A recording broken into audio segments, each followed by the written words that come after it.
All right, it is Sunday evening, Mother's Day, May 9th. We're here recording episode 152 of the Charm City Birdwatch podcast. Got a little something to talk about this week. I mean, not like anything happened this week. Nothing major in the Baltimore sports world. So, I don't know. It'd probably be a pretty short episode this week because I gotta tell you, I just don't know what I could possibly talk about.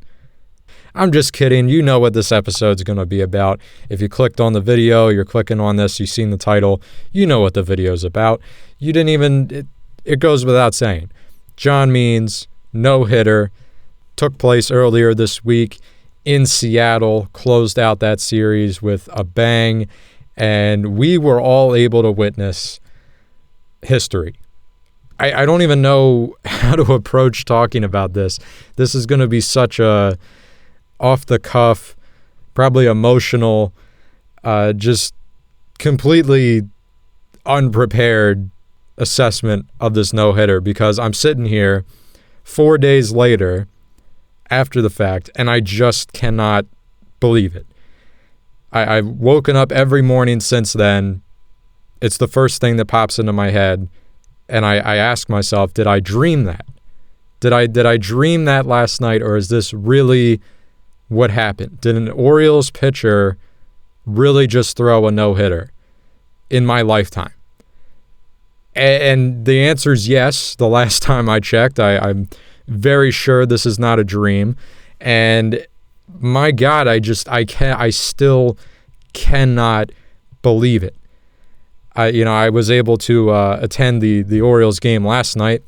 First time back at Camden Yards in well over a year, maybe 2 years. I don't know if I got out to a game in 2019 or not. So it's been a very long time for me. Great to be back at the Yard. Pre-game festivities, a little ceremony for John Means was wonderful. Pedro Severino as well. So that was really nice to be there for that, even though it was a smaller crowd. But for him to come back and receive that reception from the Orioles fan base in person at Camden Yards was wonderful, and it's unbelievable. It's absolutely unbelievable that this happened. I've been thinking a lot about it, obviously, and there's a couple things that really stand out to me about this, and I kind of go in two completely different directions here. And the first one is rather personal.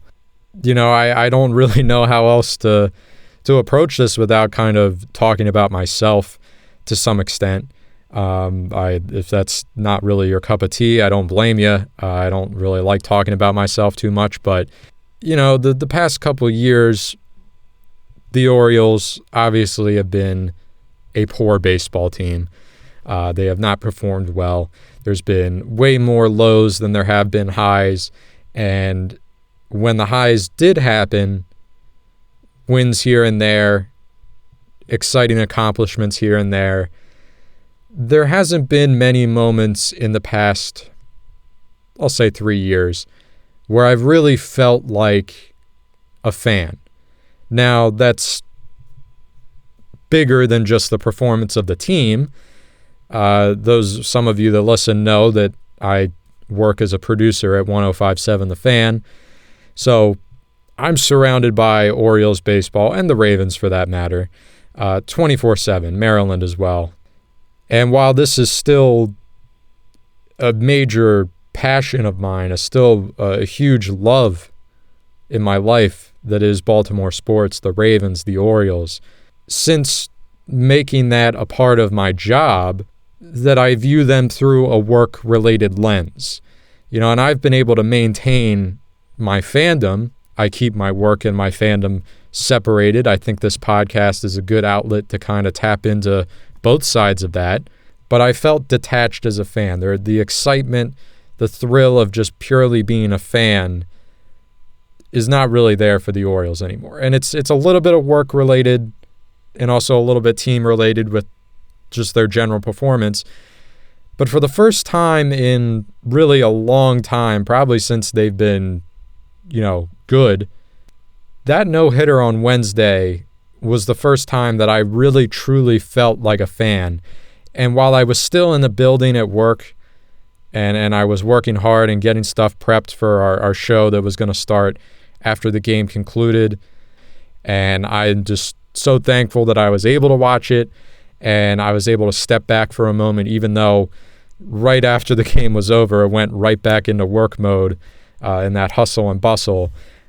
To just have that moment where I was standing there watching the TV, watching this unfold right in front of my eyes, and it just elicited that pure fan feeling in me. And it, quite frankly, like I said, it's not something that I felt in a while. And it was just such a great moment, and I cannot get over it. I really can't get over it. It's, I'm 25 years old. I've been fortunate enough to see and witness a lot of great moments in Baltimore sports in my lifetime. The no-hitter on Wednesday has to be at the top of the list. I mean, besides the Super Bowl wins, the Mile High Miracle win, the Orioles run in 2014, this has got to be up there, like right behind those. So I was just really thankful to have that moment and to take that in and just enjoy that. It was great. And there's nothing else I can really say about it. But I did want to share that because it's my perspective. The whole other aspect of this is just the fact that I cannot think of another Orioles pitcher, not just currently on the roster, but throughout my entire history of being a fan. I cannot think of another pitcher that I would rather see be the guy that throws the no-hitter and to be the one that throws the first solo no-hitter since Jim Palmer. I can't. All the other pitchers that we've rooted for over the past couple decades, John Means is the one that I would want to see throw the no-hitter because his story is just so incredible. And we've talked about it time and time again. We all know it, how close he was at the end of 2018 going into 2019, how close he was to thinking about moving on from the game of baseball. Was a prolonged stint at the major league level even going to happen? And the now infamous LinkedIn page that was created, trying to get work as a substitute teacher just to get some extra funds into the bank account. That's a struggle, man. It really is. We don't talk about it enough, the grind of being one of these guys that's just playing in the minor leagues that doesn't have a prospect ranking next to his name. There's so many players that aren't on the radar of those guys that go out there and grind it out every single day because they love the game of baseball. And they'll never reach the major leagues. And they're not making a lot of money either. They're making peanuts to do that. But they do it because they love it. And they do it to entertain us. And that does not get talked about enough. Just the grind of the minor league level. And in 2019, he barely makes it on the roster. He's the last man on the roster. Gets the chance to pitch out of the bullpen to start the season. Does pretty well. They give him some starting opportunities, and he runs with it and never looks back. From that point on, he ran with it, never looked back. And just a couple months later, he's pitching and representing the Orioles. Well, he didn't make it into the game, but he's representing the Orioles at the All-Star game. He's an all-star pitcher. And then just a couple years after that, he's thrown a no-hitter. And all the starts in between where he's been fantastic and he's been this team's ace that entire time. The story of John Means is nothing short of inspiring. John Means he's defied the odds. He's reached this point. And this is a story that, whether it doesn't matter if you're a baseball player, any athlete from any sport, if you've never played a sport in your life, this is something that everyone in any professional setting can draw parallels to. He truly is an everyman hero. To go from that crossroads at 2018 to throwing a no-hitter and being an all-star, this is a story that you can draw parallels to. You can put yourself in his shoes We've all been at a crossroads, whether it's professional, with family life, other trials and tribulations. There's just so much unpredictableness to life. So much of life is timing. I tell myself that all the time. I think about how many things have happened to me in my lifetime, how many good things, I should say, that were just a product of luck and timing. I had no idea it was coming. I was in the right place at the right time. And now, years down the road, my life is completely different because I was in the right place at the right time. So again, you look at John Means, and he's right there. He's on the brink of giving up on the game of baseball. Makes one last push, one last try at it, one last stab at it, and his life is completely different. And it's such a cheesy thing to say. It's such a cliche, but it needs to be said. This just proves that no matter how much of success and accomplishments is due to timing, like I said, being at the right place at the right time, that's part of John Means' story for sure. You know, also a lot of part of success in life is we say it all the time, it's who you know. I think that's very true. We can all agree with that. But above all else, no matter how cheesy it is, cliche it sounds, hard work, dedication to your craft will carry you the farthest. You can know this person, you can know that person, you can be at the right place at the right time, but at the end of the day, the hard work paid off for John Means. And that's the part of the story that resonates the most. The cheesiness levels that we've reached here with this has been at an all-time high, but I'm not going to apologize for it because it's how I truly feel. So what an incredible feat. Absolute dominance. It was everything you love about no-hitters. Dominant pitching, first and foremost. A little bit of luck with some hard hit balls right at defenders, and spectacular defensive plays. Cedric Mullins, a sliding catch in center field. Ramon Urias, he had the final out of the game. You give him credit for that. But he made some other plays earlier in the game that were even better than that. And also the fact that this was in Seattle, because that one deep fly ball to left field that Hayes was able to get under at the warning track, if this is Camden Yards, that ball's gone. If this is a lot of other ballparks, that ball's gone. So there, it's everything we love about no-hitters, all that extra special stuff on top of the dominant pitching performance, it was there. And I mentioned it earlier, how close this was to a perfect game, how disappointing that is. I couldn't care less, to be honest with you. A perfect game would have been great, but we all know how dominant he was. We all know how close he was to a perfect game. And I'm not mad at Pedro Severino at all. Had this happened in maybe the 7th, 8th inning, obviously 9th inning, yeah, it would have weighed heavier. I mean, at the time it happened, no hitter wasn't on our radar. We were just saying, oh, John Means is dealing. Pure dominance. 26 of the 27 batters he faced, he got ahead of them with a strike. That's execution at the highest level. And you go back and you watch that pitch by pitch, and you see where Severino's setting up with the glove. You see where they want to go with each and every single pitch, and he's not missing. You watch any given baseball game, a pitcher and a catcher, they've got a certain spot where they want to go. You see where the glove gets set up, whether it's down and away, maybe up higher in the zone, and sometimes a pitch will miss, but they get away with it. It's still a good pitch, but they miss their spot. That wasn't John Means. He hit his spot on damn near every single pitch. That was command at its finest.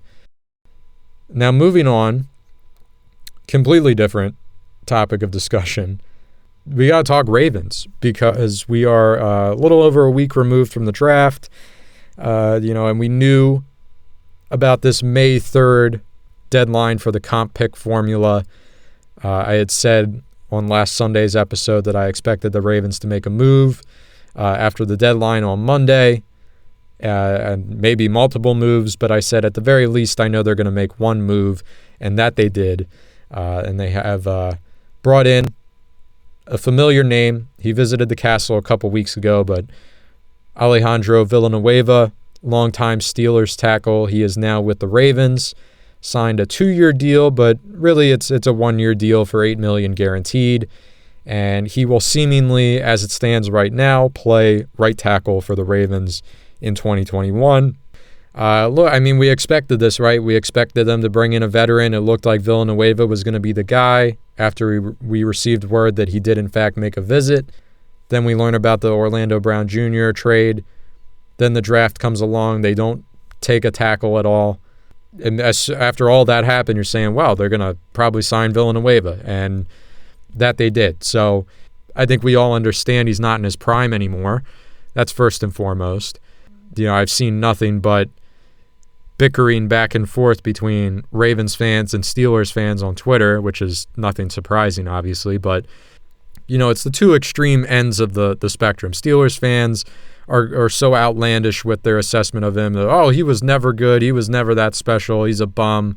Blah, blah, blah. Ravens fans acting like he's the second coming of Jesus and he's going to be this incredible blocking tackle and pass blocking, run blocking, whatever.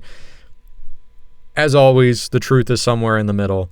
And the way I see it, I'm a fan of the signing. The Ravens obviously needed someone to play right tackle. I don't know if that's going to be Villanueva for the entire season, but again, the way it looks right now, he's the guy. You obviously want as many candidates in-house as possible. And let's say, for instance, that Phillips or really anybody else was going to play, let's say they drafted somebody even, that was going to start at right tackle. You would still want to go out and sign a veteran like Villanueva who has the ability to play both left and right tackle, to be the swing man, to be the backup. If someone goes down in the middle of the game, and if we're being brutally honest, Ronnie Stanley, he tends to get banged up a little bit here and there. To have someone like Villanueva who can play both left and right, that's very important. I think Ravens fans can take comfort in the fact that he has been extremely durable in his career. It's been years since he's missed a game. So even at his age, and if he's not performing at his best, he suits up on Sunday. And we talk about it time and time again. Sometimes the best asset for these players is just availability. And if you can play on Sunday, that goes a long way. So we know what his shortcomings are. I feel like he addressed it in his press conference really well and said, hey, I'm looking forward to going from a pass-heavy offense to a run-heavy offense. And you ask any offensive lineman, whether they're in their prime, past their prime, they're one of the best offensive linemen or one of the worst, it doesn't matter. They all prefer run blocking over pass blocking. The chance to impose your will, be the aggressor, as Marshall Yanda once told me when I talked to him a couple years ago at the Ed Block Courage Awards. And he said to me, what I like doing when I suit up on Sunday is getting in the grill of the guy across from me and dominating him. I want to beat him on every single play. And when you're pass blocking, you're in protection mode. You're on your heels. You're physically moving backwards. Versus run blocking, again, you're the aggressor.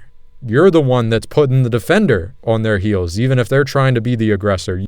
So I know any offensive lineman would prefer to play in a run-heavy offense versus a pass-heavy offense. No matter how complex the run schemes are, that probably makes it even more fun to learn the playbook. It's going to be a learning curve, but that's a fun learning curve. To learn all these different sets where guys and tight ends are swinging, or Pat Ricard at the fullback position is moving around and all this stuff. Guys are pulling, from the end of the line to the interior. The Ravens run a complex run scheme. We know that. I think for a guy that maybe has struggled, with getting beat by younger, faster, stronger edge rushers in recent years like Villanueva has, going to an offense where you're going to run more than you're going to pass is going to be a benefit. And on top of that, when you are in pass protection sets, this is just flat out simple. Would you rather pass protect for a statue like Big Ben or Lamar Jackson, who can turn nothing into something, and even if your guy beats you and gets close to Lamar, he can escape the sack still? I'm not saying Villanueva is going to come in here, be a Pro Bowler, an All-Pro, anything like that, but we know that he's going to go out there and he's going to suit up on Sunday. We know he's got the durability. We know he knows what it takes to play in the AFC North. We know he's going to have a little extra chip on his shoulder when he goes up against the Steelers twice a year. I like this signing. It's still going to be something that needs to be addressed in the long term because, again, I don't see him playing out 2 years of this contract. But for 2021, you could do a lot worse than Villanueva. So I'm a fan of the signing. And lastly, I ask, where do you go from here? Because we're always thinking about what's next, right? As far as the financial situation here and the cap in particular, I always appeal to Brian McFarland of Russell Street Report. He's fantastic. Everyone bigs him up already, but we cannot give him enough credit, honestly. I mean, just with how much of a wizard he is with, keeping track of the cap for the people like us who, if we tried sitting down for 5 minutes and looking at these numbers, our head would explode. So shout out to Brian McFarland. And according to him, after this Villanueva signing, the Ravens are $11 million under the cap for 2021. That does not account for rookie contracts, which are still pending. But McFarland also says that those should account for roughly 3.1 or 3.2 million, I believe, against the cap in 2021. So a little bit of wiggle room, maybe to sign one more free agent. If you're thinking about who's coming next, I think we all have our eyes on pass rush, but I would throw tight end in there as well. They did draft Ben Mason, who's sort of a combo tight end fullback, so maybe not tight end. I think I had said earlier in the offseason that I wanted to see them add a more legit third tight end. So between Ben Mason and the guy whose name is escaping me right now that they picked up from the Jaguars on a flyer, between the two of them, maybe they're satisfied with who they have as their third tight end. And there's no doubt that pass rush is still obviously a much bigger need and the biggest need on this team remaining for 2021. So if they're going to utilize that little cap space they have left, I definitely want to see them get a pass rusher. And somewhat surprisingly, at least for me, the May 3rd deadline is come and gone, and these big names, Justin Houston, Ingram from the Chargers, Ryan Kerrigan from Washington, these names still remain on the market. I don't know. It's interesting. There's got to be tons of other teams around the league that could use guys like that. Again, these are, in the case of Ingram, pretty big names. Justin Houston, even Ryan Kerrigan at his age, figured guys like that would have found a home already, and that's not the case. So closer we get to training camp, they'll be scooped up because I really don't see all of them going without a new team. Hey, I guess it just goes back to kind of the underlying sentiment that I've given with all of my takes, even when I've disagreed with what the Ravens are doing. I always say, hey, I'm not the GM. They know better than I do. I question their moves. I don't agree with everything they do. I would like to see them address certain areas in the draft, but there's a reason I'm not an NFL GM. And one of my biggest gripes a couple weeks ago was that they were willing to wait until the comp pick deadline to pick up a pass rusher.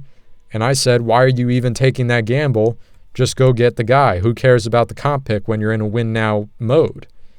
Well, hey, Nolan, you idiot. It's a good thing they waited because, hey, we passed the deadline and none of these pass rushers have been signed. They're all still on the market. Again, what do I know? I'll admit when I'm wrong. Not afraid to do that. That'll do it for episode 152. Appreciate you guys for listening. Been seeing the numbers go up a little bit in recent weeks. Not really surprised with the draft and all that. People tuning in for Ravens stuff. But hey, keep spreading the word. Tell friends, family members, coworkers, whoever it is. Tell them about the podcast. Spread the word. tell them there's this crazy guy that just rambles to himself, barely makes sense, barely coherent, but for some reason I keep listening. And, follow the socials, do all that. You know the drill at this point. We'll be here next week. See what we'll have to talk about. Perhaps a pass rush signing. We shall see. Maybe another no-hitter.